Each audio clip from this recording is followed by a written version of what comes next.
So composting is such an important thing that anybody can do to pull the organic material out of the waste stream. The reason that we have the Master Composter Recycler program, and we do this compost fair twice a year, is to teach people that there's a better place for organic material than in their garbage cans.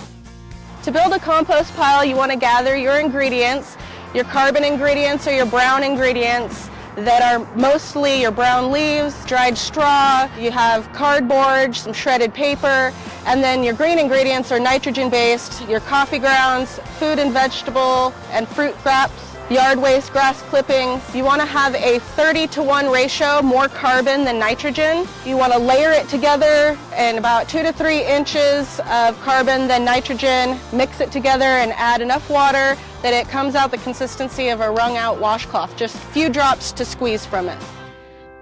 We started these piles on Tuesday, and we've got a temperature chart behind us that shows it when it heated up, and it's already decomposing. If you dig into it a little bit, you can see the steam coming out, that the materials have started to decompose. Once the temperature decreases, that's when we'll turn it. You want it to heat up about 3 times, and then you'll let it sit. That's when the compost will really start to finish.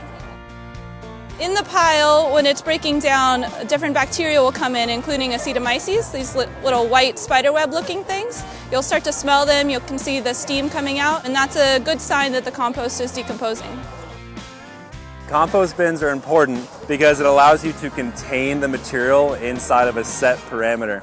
With this bin that we have over here on my shoulder, this guy is built in a 3x3x3, which is the optimal size for composting. It allowed that material to sit there and be contained, and as the microbes go at it and they start doing their job, they're going to start creating heat.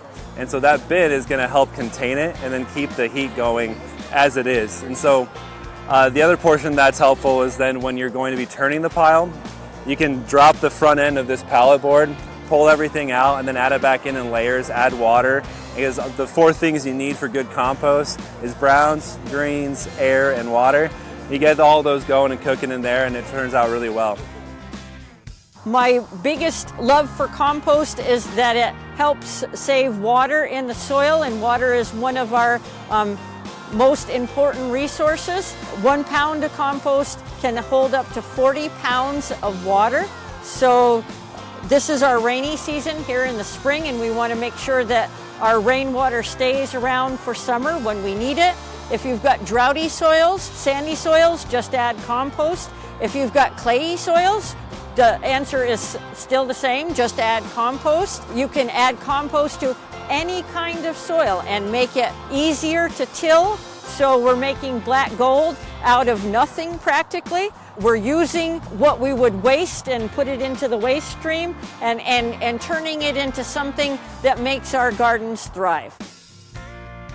So compost tea is a fun way to extend your compost ability to help out your plants in your garden. And the general principle behind compost tea is that you can take some quantity of finished compost, liquefy it essentially by adding it to water, give those microbes a little bit of a kickstart by pumping some air into that liquid compost mix, and then spread that finished mixture onto your garden.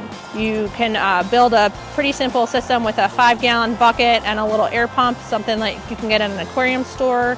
You maybe give a little bit of food to the microbes with some oat bran or a little bit of molasses. You set your pump on, you walk away and you let it run for about 24 hours. This adds some extra air to the mixture, helps those little microbes get supercharged, and then when the tea is finished brewing, you can take that and you can either put it directly into the ground around your plants, or you can put it into a sprayer, spray it over your foliage, and help protect your plants from pests and other diseases that can sometimes give you problems in your garden. If you're really limited on space but you still want to keep your food scraps composted, a good idea is to have a worm bin inside your house. They like to live the same temperature as we do, so not too cold and not too hot. Your basement or a mudroom are a really good place to keep worm bins for composting. The worms need to be in bedding like shredded newspaper, cardboard, leaves. They will eat most green vegetable scraps, and they like most fruits, except for citrus fruits like lemons and limes. It's just a little too acidic and they can't break it down. This year, 2018, is the 30th year of the Master Composter Recycler Program. So if we've been doing 2 compost fairs a year for at least 25 of those years, and we've given away anywhere from 200 to 400 compost bins to residents every single fair, I mean, just think of how many bins that might be out there and how much organic material we've been able to capture and not get thrown in the garbage to go to either a landfill or to the waste energy plant. We are all about throwing less garbage away. We're just so grateful to the Spokane County for supporting this program and making it a part of our community for all of these years. And you'd think that after 30 years the interest in it would have waned, but this year we've had 30 people sign up for the class.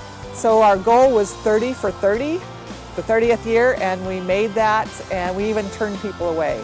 So there's definitely an interest in recycling and composting, and we just hope to maintain that momentum.